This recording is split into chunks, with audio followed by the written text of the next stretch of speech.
Hey guys, Nick Horton here, the Iron Samurai, and this is another episode of Samurai Strength. And in today's episode, we're going to talk about what else but the 21-day squat challenge. Specifically, I have 4 really good questions that I'm going to answer for an awesome coach out in San Francisco. You might have heard of her. Her name's Diane Fu. You have not heard of her. That means you've been living under a rock. And if you have been living under a rock, then that may mean that you do not yet know that every episode of Samurai Strength is brought to you by Weightlifting Academy, where you can go right now and get a whole bunch of free shit by signing up for free at weightliftingacademy.com. So let's get straight into it. I got 4 questions. I can only answer 3 of them today because, Lord heavens, I went way over time yesterday. In fact, all kinds of shit went wrong with my attempt at creating an episode yesterday. So bad, in fact, I'm not going to officially recognize it. It's still on YouTube. You can watch it if you want to. But Google Hangouts actually died on me when I tried to make it. So I had to hobble shit together. It was ugly. It was horrible. That's okay. It was 45 minutes of fun. At the very least, technical fun. But I'm not going to call that an episode in Samurai Strength. We're going to call this episode number 2 and just move forward on a positive note. How about that? So again, like I said, today's questions came from Diane Fu, who's the coach over there at San Francisco CrossFit. They're very well known and great organization. They're doing some good stuff. She's a hell of a coach. I had the lucky opportunity to talk to her at the American Open recently when Tamara and I were there. Not this one that just finished, but the one previous to that. And this is a cool chick. She's doing some good stuff. Got good tattoos also. Just want to throw that out there. I'm a guy from Portland, Oregon. I respect tattoos. I don't have any. So that may say something. I don't know what that means actually. But anyway, they're cool. As it is, she gave me 4 questions because she had her crew, some of her athletes, run through the 21-day squat challenge. It went good for them. But she's like a lot of good coaches. She's inquisitive. Well, what do I do next? What goes on from there? What are some advices, as Arnold would say it, advices about what you could do differently the second time around or the third time around, etc. So why don't I run through her list of 4 questions? I will try my best to answer 3 of them in the time allotted in this show. And then I will do the next one by speaking about some broader concepts related to Nemesis style programming, not just this singular program which is written in the Nemesis style, the 21-day squat challenge, which we think of usually as kind of a boot camp to get you ready to do Nemesis, which I'll get into here in a little bit. But before I do that, before I read these questions, I want to tell you, we're running in March. It's just a few weeks away. Mid-March, we're going to do a live, over the internet live, 21-day squat challenge over on Weightlifting Academy. And I want you to join in on that because it's going to be badass. And I want your squat to go up as fast as humanly possible. And Lord knows the 21-day squat challenge is notoriously good at making that happen. For all kinds of people, we're not talking about just beginners here. In fact, it works very well for people who have been doing it a long time. Probably better, in fact, if you've not just learned how to squat, but rather have been squatting for a while and need a serious boost to your squat. It's like nitro for the squat. So I want you to be there. Keep an ear out and an eye out on this here internet that we are both on right now, because the 21-day squat challenge is coming. All right, question number 1. Let's dive in here. I'm already blabbing too long. Number 1, how often, I'm reading it because I'm old and I got Alzheimer's. I can't remember this stuff. How often would you recommend the 21-day squat challenge to an audience trying to gain leg strength? Question number 2. Remember, I'm going to go back. I just want to read them all so you have in your mind what we're doing. Do these types of gains keep or hang on to you once the cycle is over? It's very good questions. These are important. 3, in a 7-day week, how do you divvy up front squats versus back squats? And side note, the word divvy is spelled ridiculously. That is a strange word, man. Number 4. Words of advice for people jumping on this program. Just general words of advice. I like that kind of question. I like a good open-ended theoretical question. That one, however, is going to have to wait till tomorrow, and I will go into a more theoretical answer in order to dive into that. Then I will also do another episode on very practical answers related to that exact question, words of advice, because both sides are really important. I don't know which one I'll do first. We'll see. Tomorrow we'll tell. So let's go back to the beginning. Question number 1, how often would you recommend the 21-day squat challenge to an audience trying to gain leg strength? That is an interesting question because it doesn't have an easy answer. If you're in my gym and you're running my style of programs, then the answer is never stop. And that sounds like a joke, but I mean it. The 21-day squat challenge, in terms of what's going on for people in my gym, is like just taking literally random, just take a snapshot of 21 days, and it's pretty close to that. The only difference is that we don't normally have my lifters going literally 7 days in a row. When I say every day, what I usually mean is somewhere between 4 and 7. And it can even mean multiple times a day. If you have that time in your schedule, you don't have to, but it certainly can make the workload easier if you can split a workout over the course of a couple workouts in a day. But the word every day, when we're not in the context of the actual challenge itself, just means 4 to 7 days a week, whatever you can fit in. And it goes roughly the same basic style all the time. However, we don't use it the way it originally appeared. And a lot of times when someone's doing the 21-day squat challenge for the first time, they more often than not, unless they're working with me, they more often than not will run the original version of the program, which is perfectly fine because that works for a lot of people. However, that you can hear my dog in the back. He's just screaming and yelling. He is a yelper. I'm throwing that out there. He's not a German Shepherd. He's about this big, and his bark is kind of like a dog that big. He's trying. He's trying real hard. I give him credit. He's working at it. So how often do you run a program like this? I would argue you need to be squatting all the damn time, forever, if your real goal is to get serious leg strength. And if not squats, it's better be something awfully similar. Because, and this leads into the second one, what types of gains keep once the cycle is over? Well, that's pretty much like any other type of strength training, where the truth is that if you're not going forward, you're going to be going backwards. I don't really believe that there is any such thing as true maintenance. Maintenance is a bit of a myth. That's not something that can actually happen with your human body, or really with anything. Something is in motion one direction or it's in motion the other direction. That's basically all you got. So that certainly means that your gains on something like this are going to start going down if, like, say, 2 months out, if you basically just give up on serious squatting as part of your program. It's very hard to create an effective maintenance program. More often than not, what happens is you have a 2 steps forward, 1 step back. So let's say you're going on you want a squat cycle for a while, and then you want to do like an upper body cycle for a while. That's perfectly fine, but you have to kind of accept that there's going to be a slight dip in either one if you are in fact throwing one on the back burner. However, and here's the good news, is that I don't think it makes it that hard for an athlete to maintain a fairly high level of squatting. As I said, every day really means 4 to 7 days a week, which means it can be 4.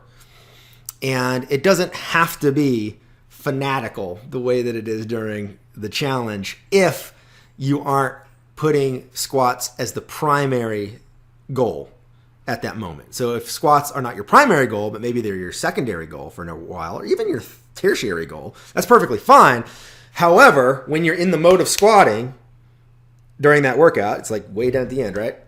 You need to put a lot of work into it. Now, quite frankly, that's where most Olympic weightlifters put squatting most of the time. Their Olympic lifts are coming first. They literally come first in their workouts most of the time. And the squats come at the end. And it's not that they're an afterthought. They're most certainly not. And they're also not on the back burner. However, they're not the primary focus most of the year. They are for parts of the year, but not most of the year. But one thing I have absolutely run up against a lot with people who are coming in from a CrossFit background is that, or actually any sport that isn't primarily a strength related sport or a strength dependent sport, like say football or a shot putter, right? Those people are in strength dependent sports. But rather in sports where strength is important, but not at the level of, say, a shot putter. right? Like you don't have to have a 500-pound bench press to be a good CrossFitter. That's just not necessary. Or a 600-pound squat to be a CrossFitter. You don't need that, right? So in other words, you do not need to be on a nonstop perpetual squat program until you have a 900-pound squat and you're a world champion powerlifter. That's not necessary. You do, however, need to have the ability to keep your squat gains around and to be slowly increasing on them on a regular basis with interspersed periodic squat-focused programs like the 21-Day Squat Challenge multiple times a year. My personal preference is that you do some type of periodization that's very regular. So a 90-day periodization cycle is one of my favorites, where like you maybe go, it's very fractal, right? So like you have 1 3-month block of the year that is highly focused on strength training generally. That is the absolute number one goal for 90 straight days. Within that, you've got one of those months that's hyper focused on the squat, maybe another that's on pulls, and then maybe something else like upper body strength. But in each one of the other 3-month blocks of the year, you still are cycling in at least one of those kind of a 21-day squat challenge-esque version. It might not be the literal 7 days a week, because that's more of a psychological training than it is physical training, which I'll explain in just a second. But the squat challenge itself provides kind of a template that you can use as a more general squat focused 1 month phase, where you can focus in on squats again 1 month out of every 3. But definitely I think that you should focus for at least 3 months out of the year on just strength at all cost. Everything else goes to hell. Any athlete should do that, and in almost all of the major sports where we do really well, that's exactly what happens in the strength and conditioning programs, is they always have at least 1 3-month block a year that is just strength at all cost. Conditioning and everything else goes away. It's just strength. And they don't give up on it, though. And that's one of the biggest things, is like in the 1950s, periodization was thought, well, maybe not the 50s, but in the earlier years, periodization was often thought of as something where you do a big block and then you basically give up on it. And then you go to something else and you focus on only that, and you give up on what you're doing previously. That's turned out not to work out very well. Much better programs are still cyclical, but you never give up completely on the things that go away too fast, and strength certainly does, and that you can't get back as fast, and strength is like that. Versus, say, your VO2 max. VO2 max, you can reach your absolute best ever VO2 max in roughly 3 weeks easily, and maintain it very easily without a lot of work. So that's not something athletes need to hone in on, focus on all the time. It doesn't even have like a high level of approvability. You can't go very far past your genetic limits very easily, or if at all. That's sort of up for debate, but I don't know that there's a conclusion on that exactly yet, but that it's within that range anyway, of like you don't have a lot of wiggle room. Versus strength training, where you have a ton of wiggle room. I mean, a human being can dramatically increase their strength levels. However, it's a big pain in the ass, and it takes a long time to get to that point. So I would argue, if someone's serious about leg strength, and that, I guess that word serious is going to be the key. What do we mean by that? If a person is dead serious, they want to be really competitive, like they want to be competitive in any sport, that would certainly include CrossFit, or they just are interested in it for their own sake, which is obviously very cool, then the squats need to be in your program all the damn time. In any program I would write, you would squat every single time you worked out, for the most part, so long as you had the time. But if you walk in the gym and you basically have no time for anything else, the only exercises I almost have anybody worry about are the squat and the snatch, honestly, for opposite reasons. The snatch, just you need the technical work, and the squat, because the worst thing is for you to take a ton of time off from squatting and then lose all this momentum that you had gained. That's really bad. So that really encapsulates both of those questions. How often do you do the 21-day squat challenge? Honestly, I think you should do some variant of it 1 month out of every 3. If you're dealing with serious athletes who are really trying to improve a lot. If they're just doing the 21-day squat challenge for fun and they really don't give a crap about how strong they are, different. If you really care, you can't just completely dump it forever. It's not that it has to be the 21-day squat challenge. It does have to be a serious squat focused, themed program. That is absolutely necessary in order to keep those gains on that squat for any length of time. So it's a bit tedious, I suppose. I mean, there is that way of looking at it if you don't love squatting, that you are kind of chained, in a sense, to the barbell, right? Like, if you want to get really good at this, you have to keep going with it for long periods of time, years at a time, without it really ever going away out of your program. And the truth is, that's exactly what it looks like in every serious athlete in almost every serious sport. They squat constantly, all the time. They're just always squatting. There are very few examples where that's not true. And the examples where that's not true, it's in sports where they're doing stuff that's basically squatting, right? Like sprinting. If you're a 100-meter sprinter, well, that's kind of a squat, right? I mean, you're doing like something that is akin to a squat. And so that's a little bit different. Or heavy pulling. You can, of course, throw that in, but that's for a whole nother discussion. In a couple episodes down, when I talk about more theory about Nemesis, there's ways in which you can kind of get around squatting and focus more on other things, but that's for a later date. And the second one, how often do these, or how much do these gains keep when the cycle is over? That's completely dependent on whether or not you keep squatting. So if you, I think of it sort of like a diet, like if you're somebody who is really big, right? This is the equivalent to somebody being really weak in their legs. If you were really big and then you dieted all the way down, you worked your ass off to get all the way down, and then you completely dump your diet outright. You don't work out anymore, nothing. You throw it all out the window and you go right back to eating the way you did, you will just get really big again. And it will be like nothing happened.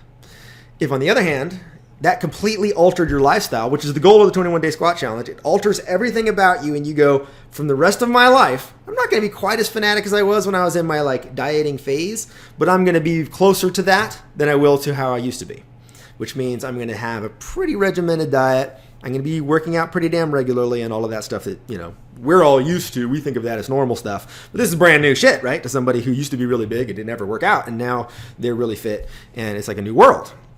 But they have to do things they didn't have to do. They have to do a lot to maintain it. And by maintain it, what we really mean is they're actually progressing towards new, bigger, higher goals. Gain muscle mass, gain strength, improve on the quality of your diet, and all that kind of stuff, right? Same thing here.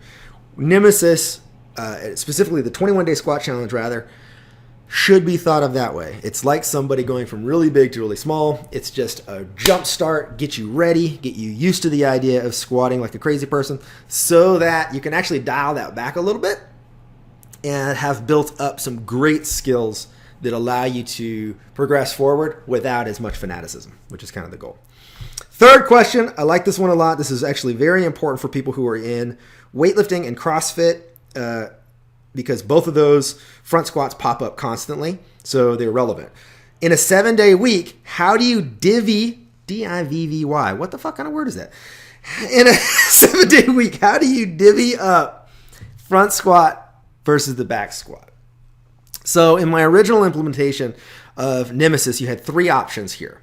It's a little, my ideas on it have changed a little bit in the last 2 years, but these were the original options. You either pick one or the other, front squat or back squat, or you go back and forth.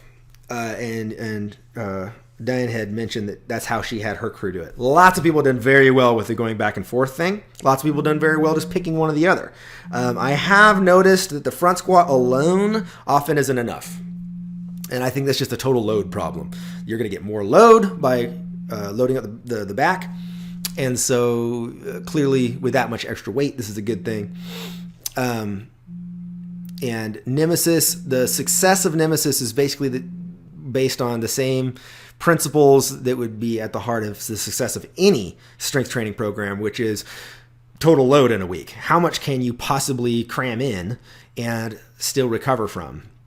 And since recovery, as you know, is not something I'm particularly worried about, so long as you're eating enough and sleeping enough, or even just eating enough. I mean, I have a lot of athletes who don't sleep enough, but they eat enough, and that covers them. So long as you're doing enough of that stuff, the recovery isn't really what I'm worried about. It's, are you getting enough work in by the end of the week? That's the number one thing that really holds people back. What I love about CrossFit, by the way, is that they're one of the very few groups of people that I work with where they agree with me. They absolutely agree. Like, yeah, more work is better. Yeah. let's do more, man.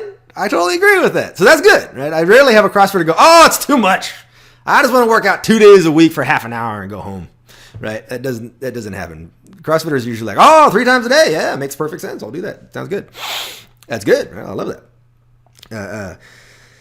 So with that in mind, the back squat allows you to get more total load because you can lift more weight.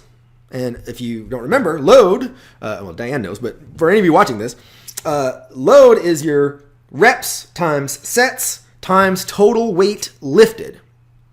So there are a lot of ways. There's 3 variables right there that you can get your load higher. Mostly with Nemesis, my goal is all 3 as high as possible. And then manipulate them up and down. And with your different back offsets, possibilities, and all of this shit, then you're going to have really wild abilities to get your load as high as you possibly can by the end of the week by working in different ranges of the weight you're lifting. That's great. So again, the front squat's going to be harder for you to get as much load on. So at this point, as long as I have somebody who's really comfortable with back squats, I will just have them back squat exclusively and not do front squats at all during a 21-day squat challenge because my goal is maximum load at all cost. Now, in the long run, that doesn't work out so well for people who are suffering in either quadriceps strength or are just notoriously bad in the front squat. The other reason I don't like the front squat all the time for Nemesis-based programs as like the exclusive way to squat is that it's very hard to do higher rep back offsets. So let's say you're doing one of our newfangled Nemesis WODs. A substantial number of those have you doing repetitions over 5, 7, or more. With a light weight, yeah, sure, you can pump out 20 reps in a front squat and have it be fine. But those are supposed to be a hard 5, a hard 7. And you're supposed to do how many damn sets with that? Like some of them are sets of 7 all the way up till you fail or whatever. Like that could take forever, right? We're talking about a lot of reps. We've had lifters accumulating anywhere from 50 to 100 repetitions in a single workout. That's not weird. That's very normal. 40, 50 on up to 100. 100's a little crazy, of course, but that does actually happen and not as abnormally as you'd expect. That's way too much for a front squat. That starts to become a real problem for most people with their wrists. You know, inevitably with a front squat, you're going to start doing this. It's going to creep down a little bit. You're going to get tired. And it becomes a problem with your upper back strength and all of that with the front squat. The upside, however, is if you suck at front squats, then going through a 21-day squat challenge with just front squats will make you much better at them. Of course, it will build up a lot of upper back strength, and that's a good thing all on its own. It's great for core strength. There's a good amount of research on that, actually, that your core is activated as much in a heavy front squat as it is in almost any other exercise, including almost every single core exercise you can think of, meaning it's certainly worthwhile. It's a great exercise in that regard. The problem is that if your focus is the leg strength, not your upper back and core strength, or your technique on a front squat, but rather just pure strength in the lower body, back squat. Absolutely, because you're going to get way more load that way. I'm going to add on another question here, which is that there's not just front and back squat. There's like different ways you can back squat. People argue about it constantly on the internet. It's hilarious. And I used to have a worry. In fact, I flat out mentioned it in articles about powerlifting style back squats with a Nemesis focused program that is a ludicrously high volume program. I was worried that might be a problem for reasons of extra spinal load and all that kind of stuff. Well, that's been tried plenty of times. Turns out I was wrong. As always, my worries about too much work seem to have gone out the window. I've always been going towards this more is not always better, but it usually is a philosophy of mine, very conservatively, actually. It's taken me almost a decade to get to this point because I have always started from that original standpoint of less is more, right? That you need to be very careful about this kind of stuff. And so I always take a little tiny baby step, little tiny baby step, little tiny baby step. And now I've come all this way to the other side I think it's important to remember that I didn't start there. I actually started on the other side, and I got pushed by just the evidence alone to the other one, which is that, it doesn't matter. Just take a barbell, do some work with it, do a crazy amount of work with it. You're probably going to get stronger. So long as your technique is still good, we're fine. That's my only caveat. Never do a squat with bad technique and call it a good rep. That's not okay. But outside of that, so long as your technique's still good, keep going. Keep going. You can add more. You can do way more work than you think you can. So I want to finish up, because I'm not going to go into the words of advice, because there's just so many things that I want to say about this. I'll start tomorrow, and the next day I'm sure it'll take me a couple of days of episodes here to go into my words of advice about 21-day squat challenge. I do want to say one thing, however, which is that remember what the point of the 21-day squat challenge is. It's not an end. It's not a finalized program. Rather, it's a beginning. It's a boot camp that's designed to help you understand things about yourself, to increase your mind-body connection. That's the main thing. That most people who go into it like, what the fuck? Squat every day for 7 fucking days in a row, man. You out your damn mind. That's crazy. If I squat every single day, I'm going to die. I'm just going to flat out die.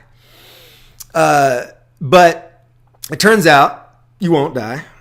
If you actually do it, you'll prove something to yourself, that you were capable of doing something that you didn't think you were capable of before. This is huge. This translates into all kinds of other stuff. If you choose to go further into Nemesis, then what I would call our sort of core Squat Nemesis program, which is about 90 days,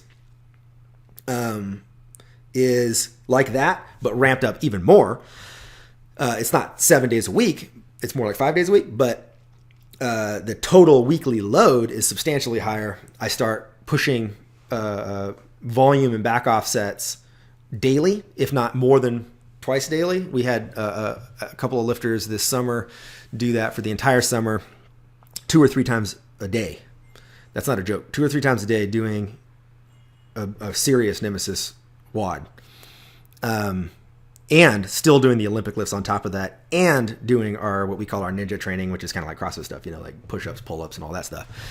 They had nothing else to do. They were college students who were home for the summer. So, obviously it's hard to mimic this, but it's just good to remember that there are human beings out there doing some wild stuff, and they're not world-class athletes on tons of steroids, like people who are outside the range of anything we can imagine. They're just normal people doing extraordinary stuff because they slowly worked into it via things like this, like the 21-day squat challenge, that taught them again and again and again that they were capable of doing things that they previously didn't believe they were capable of. And that is what I think is so awesome. Which, by the way, for any of you watching this, remember, is why I want you into the 21-day squat challenge that's going to be happening at Weightlifting Academy here in mid-March, because I want you to experience the same thing, discover some things about yourself, what you're capable of that you didn't believe you were going to be capable of, and from there, be able to take it even further, take your entire training program further, take your life further, which again for me is the whole point. This isn't just about physical training and barbell training. This is really about using that to further everything you want to do with your life. We only get one. Turns out, we were joking yesterday in the gym that you only lift once rather than you only live once. Sounds like a good t-shirt. I don't know. I should make that. All right. That's all I got for today. Diane, thank you very much for the questions. Those are great. I think it's awesome that you and your crew have been doing this. I'm sorry it took me like a month to get back to you. But I think that's awesome. If you're in the audience, go check out San Francisco CrossFit. If you're ever in San Francisco, absolutely go hang out there and see if you can figure out a way to con her into coaching you, because it's gonna benefit you. All right, so that concludes episode 2, the official episode 2 of Samurai Strength. Again, go to weightliftingacademy.com, register for free, get your free shit, and we'll hang out. If you got questions of your own, that's the official place inside Weightlifting Academy to ask me the questions. However, I do periodically answer my private messages and things like that on all the different social media networks and shit. So if you got questions, throw them down wherever you can find to throw them down, and I will answer them live on the air. And by live, I mean not live at all, recorded and then uploaded to YouTube. Close enough. All right, see you guys next time.